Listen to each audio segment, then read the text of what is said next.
Kasi ang plano po ni Satan, in case you're not aware, wasakin tayo. Kaya nga paulit-ulit din po sinasabi ng scripture, do not give Satan a foothold in your life. Kapag sinabi mong foothold, para huyang bara. Halimbawa, sa bahay po ninyo, kahit po sarado ang bintana, sarado ang pintuan dun sa papunta ng swimming pool ninyo, or sarado yung pintuan papunta ng kitchen, papunta ng kwarto, pero as long as yung front door, hindi completely nakasara. Kasi parang hinaharangan ni Satan ang kanyang paa, hindi mo masara foothold. May hawak siya sa'yo, and that could be anything. That could be fear, anxiety, unforgiveness, habitual sin, hidden sin. Hanggat hindi ho nasasara yung pintuan o yung gate, patuloy tayo at paulit-ulit tayong nanakawan at wawasakin ng ating kaaway.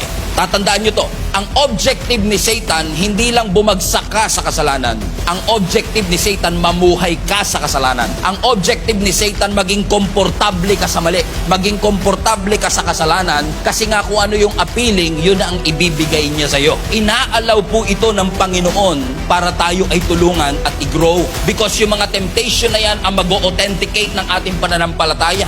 Yung mga temptation na yan ang magpe-perfect ng ating mga pananampalataya. Hindi galing sa Diyos ang temptation, pero inaalaw ng Lord ang temptation to authenticate your faith.